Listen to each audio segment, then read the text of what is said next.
Our next topic for graphs is finding strongly connected components.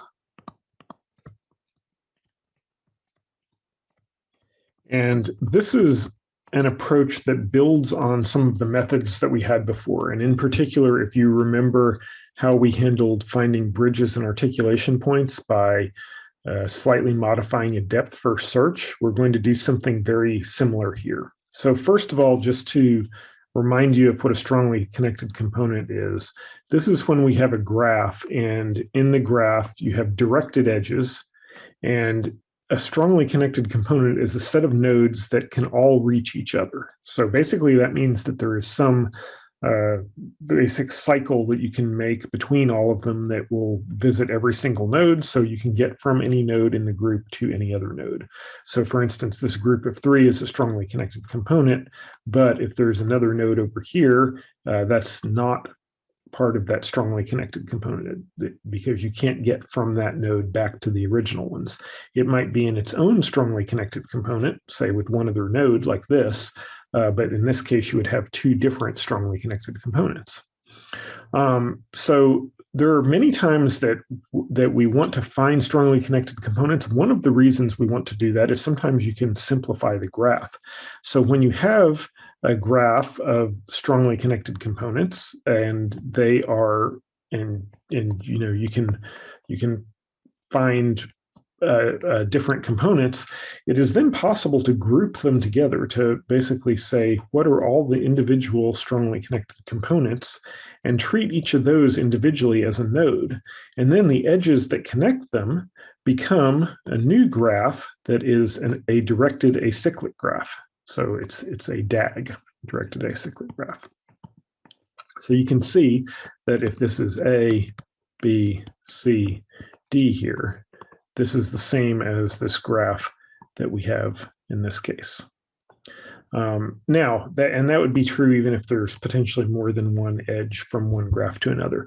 So strongly connected components, once you've found them, you can modify the graph, and you can convert a graph into a directed acyclic graph, because you think everything in the strongly connected component, since you can go between any of those nodes, they are effectively all the same thing. You might be able to treat them all the same in a particular problem, and then getting to some other state of a different strongly connected component, you can treat the nodes in that state very similar to each other. So as far as an algorithm to find strongly connected components, we're going to modify the depth first search to do this. So we are going to perform a depth first search, and we're going to keep track of 2 values per node. So keep the time that a node is discovered,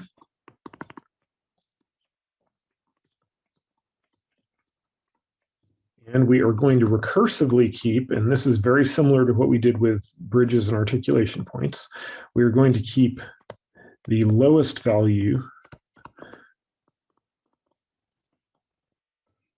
seen by a descendant. Okay, and by the lowest value, what this means is this is going to be the lowest value of a node that is not finished. Okay, so we're going to keep nodes in 3 states. It's either totally unvisited, unseen, unvisited, or unseen. It is one that we are in the process of exploring.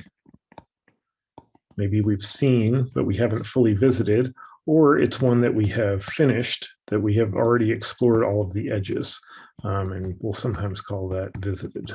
Okay, so those are sort of the 3 states that we can be in. So we're not going to worry about ones that we've already finished, but anytime we come across a node, if it's one that we are exploring or have seen, we'll note that. And note that a node can be its own child. Okay, so when we keep that, what we will do along the way is that each time we visit a node, or we first encounter a node,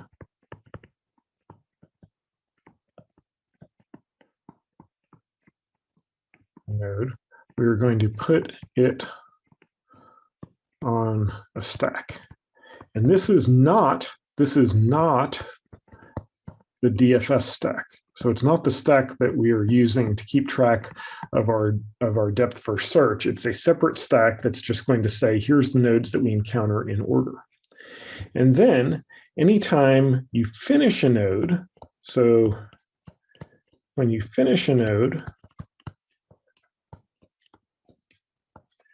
where the low equals the time discovered, is equal to the discovered time.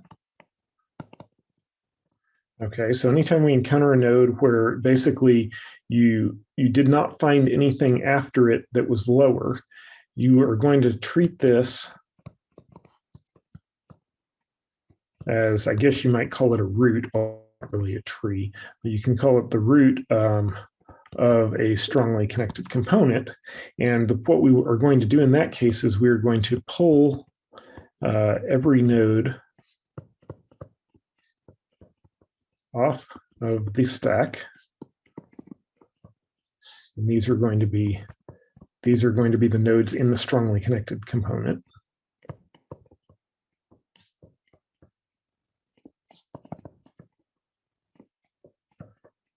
Until you reach that node you're finishing.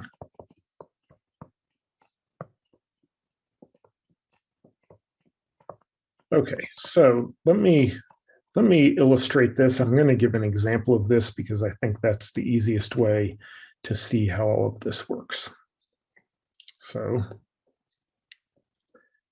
okay, so here is our graph. And if you just look at the graph, you kind of knowing what things are, you should see that there are a few strongly connected components. So this group down here forms a strongly connected component.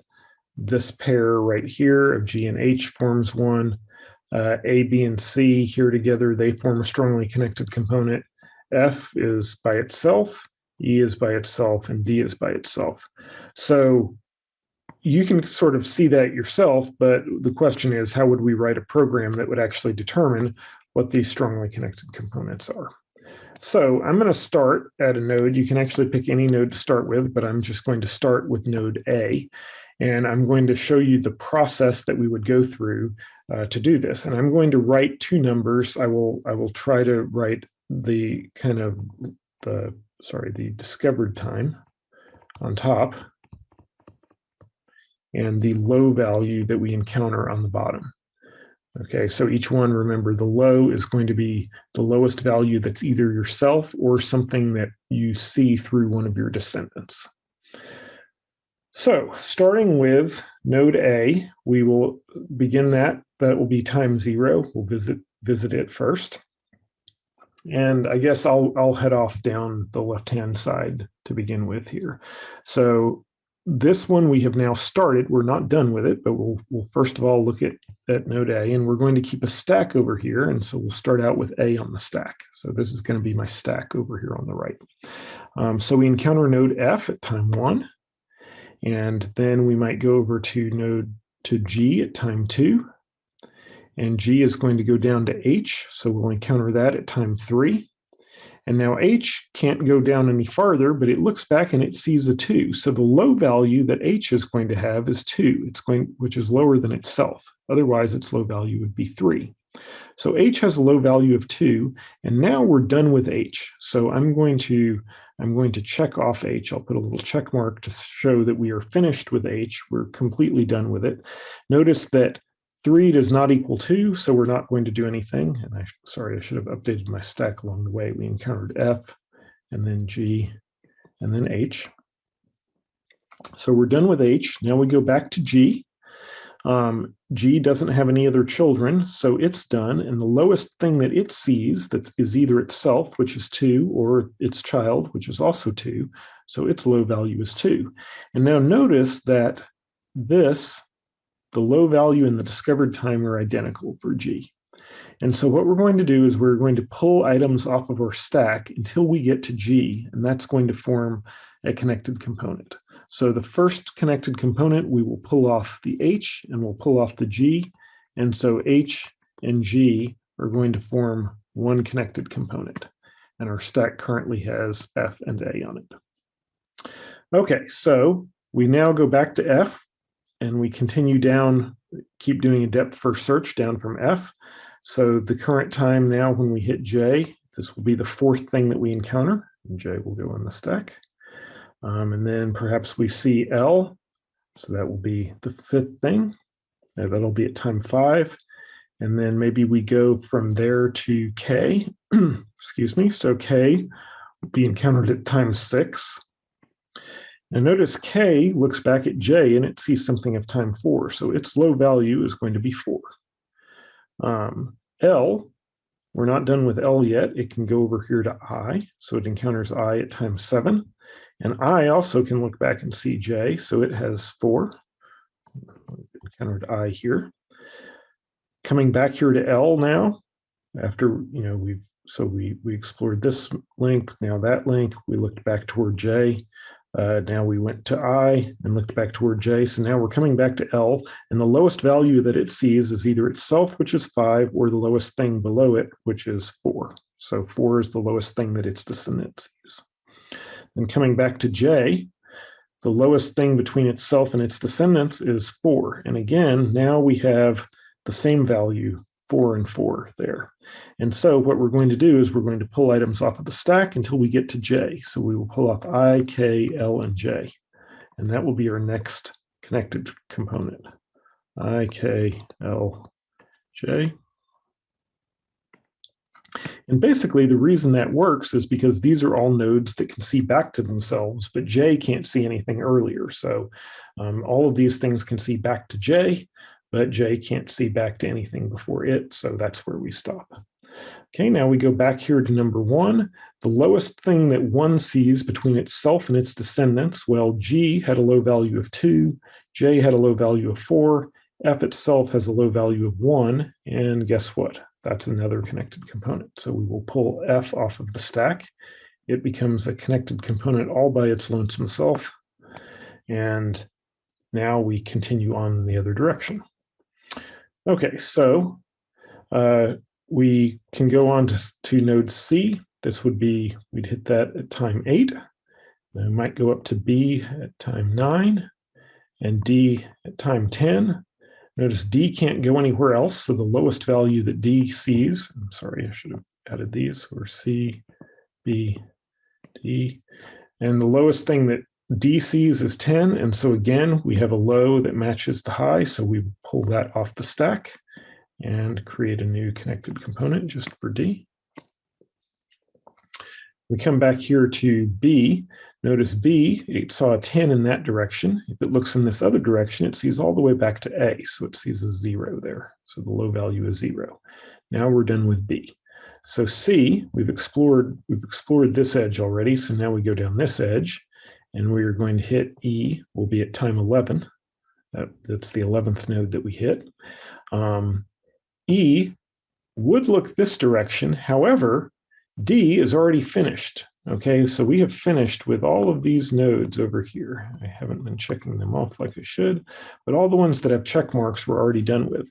Now, since E is looking at something that has already finished, we do not use the low value for it. We only use the low value if it's something that was still exploring, which was the case in all of these previous ones where we updated it. So E can't use the 10 that it sees from D since D is already done. And we know, D is done. We don't worry about it anymore. So the lowest thing that E can see is, again, 11. And so, again, we have the low value matching itself. We will pull this off. It will become its own connected component off of the stack, and we are done there. So for C, the lowest thing that C could see is 11 on the E side. It has its own value of 8. And from B over there, it found a 0. So the lowest it encountered was a 0. And then finally, as we go, and now we are done with C, I'm done with B. Finally, we go back here to A. The lowest value that A could see on one branch was 1, that was the F. On the other branch was 0, which was C, and itself is 0. So it's going to, again, see 0, 0. So we will pull off everything back to A, which is B, C, A. Okay, and now our stack is empty and we're done. So we did a depth first search. All of this was just pretty much a standard depth first search, with the only slight trick being that if a node was already finished, we didn't update the low value. And we get out of that all of the strongly connected components that we can then process after this. Okay, so that's an example of how you can use this depth first search to compute strongly connected components. You get the exact components, each one in its own list. And like I mentioned before, you can use that to convert the graph to a DAG if you want to. Now, I will mention there is one other way that you can do this. If you remember in the shortest path approach, we had the Floyd-Warshall algorithm. And what Floyd-Warshall does is it computes a grid that basically tells you the shortest distance from any node to any other node. And if you want to, you can use it to compute transitive closure, which just says, can you reach node A from node B? Can you get from one node to another? So whether you use it as a shortest path, if the path is less than infinity, then you can reach it. Or if you did transitive closure, which is just true or false, you do have a way of checking. So you can basically check whether you can go from I to J and J to I. And if you can do that with both of them, if it's possible to go both directions from I to J and J to I, then this implies that I and J are in the same strongly connected component. Okay, and so you can then do an algorithm if you have Floyd-Warshall. If you've already done Floyd-Warshall, that's sort of the only time you'd really want to do this. Otherwise, depth first search is definitely the way to go. But if you sort of already have this data, you can use Floyd-Warshall for doing it. And then you can basically check every IJ combination and union them into strongly connected components. So you can just, if you find that I can go to J and J can go to I, then you can union them into the same set. And then basically all the sets that you end up with in the end are the strongly connected component sets. So I just wanted to mention that that is an alternative to finding strongly connected components, but generally, if you're just going to implement things from scratch, you should use the DFS approach.